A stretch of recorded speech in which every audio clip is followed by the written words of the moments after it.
Hey guys, I'm Jessica Taylor. I'm the Senate and Governor's editor here at the Cook Political Report. And I hope everyone is doing okay, being safe and staying at home. I know this is a really uncertain time for a lot of people and a scary time. And, we here at the Cook Political Report I'm at my house. We've all been working from home, as many people have been. And, I think that it has thrown a lot of the political questions really up in the air because we've never faced something like this in the modern presidential era, modern political era. And, I had a piece last week for Co-Political Report looking at governors specifically. Now, when we look at elections, oftentimes these governors sort of get overlooked, by sort of flashier Senate and House races, and especially the presidential race. But this coronavirus crisis is really putting a lot of them in the spotlight. And some are rising to the occasion, some are not. We've seen in polling across the board that governors are getting higher marks than President Trump for their handling of the coronavirus crisis. Many governors across party lines pushed for early lockdowns or closing businesses.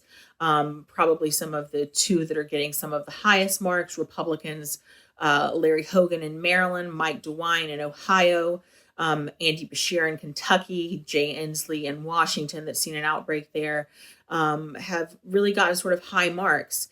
But what it could mean for 2020, it could really have an immediate impact on some of these races. We have just 11 races that are up this cycle. Most of these governors are on the ballot in midterm years. So we had quite a few that were elected just in 2018. And of course, we don't know how long this is going to last. And I think that, on voters' minds, even when they go to the ballot box in 2022, a lot of these governors could really be judged for how they handled or mishandled this crisis too. And I think, governors in swing states or states that are becoming more competitive have really gotten a lot of criticism for being slow to act, such as Florida's Ron DeSantis, Georgia's Brian Kemp, and they could really face some tough challenges or even a primary challenge.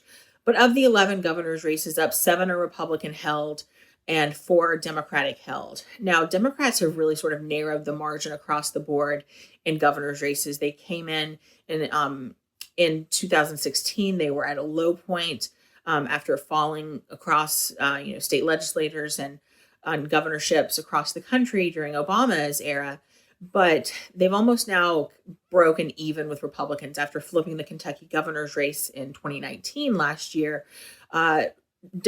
Democrats hold 24 seats to Republicans 26.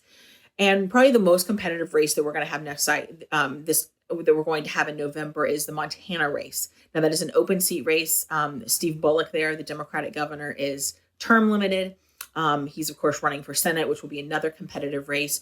But that is the only race that we have in toss-up right now, and that's an open seat race. We're going to see who the Democratic primary is a little bit more unsettled. Republican Congressman Greg Gianforte is expected to win the Republican primary there, but he has a lot of baggage.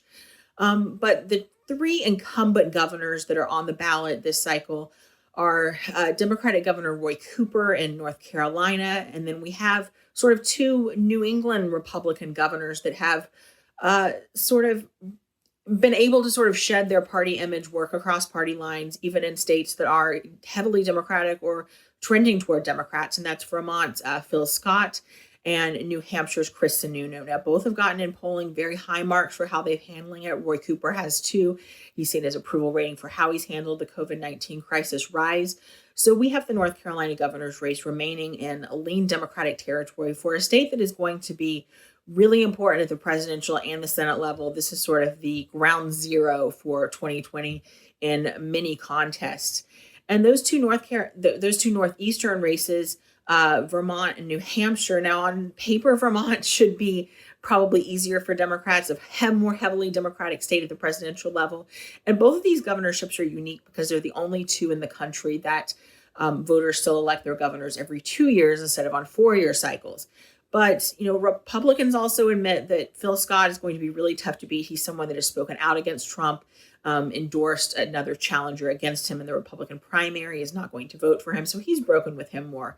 New Hampshire, Chris Sununu has at times sided with Trump, has sort of sided close with him, but broken with him at points. So that's one that I think could break away from Republicans that we're watching, but he's also gotten high polling marks right now for his handling of the COVID-19 crisis. So we did not move a lot of these races because we are in such uncertain times right now. We're going to watch and see, but all of this will certainly have a major impact on what happens in November when it comes to governors. Now, the one race that we did move last week that is a pretty Republican state is Missouri. So there you have Governor Mike Parsons. Now, he's sort of an accidental governor. He took over for Eric Greitens, who had to resign amid sort of an extramarital affair scandal that blossomed into a lot more things. So he was never elected in the first place, as governor at least.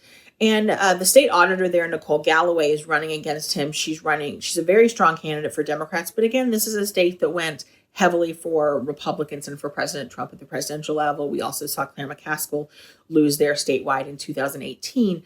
But Parsons has been much slower to react than some of his counterparts over the weekend. He did finally implement a stay-at-home order, but was very slow to do so. Missouri is a state where we also see sort of, these changing suburbs as we saw within the midterms around Kansas City and St. Louis. So some of that could contribute to it. So this was a race that we had in solid Republican. We moved it to likely Republican.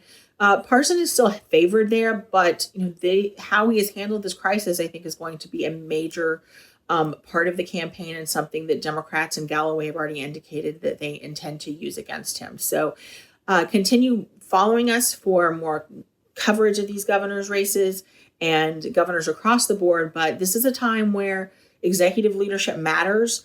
And we're really sort of seeing these governors being tested and sort of put in a crucible. And it's going to be very important for 2020, for 2022. 2021 in Virginia, we have off-year elections, so there's always elections happening, and these governors' races really sort of impact people at a very local and immediate level. We're seeing. So, thanks for watching, thanks for following, and we'll continue to give you updates.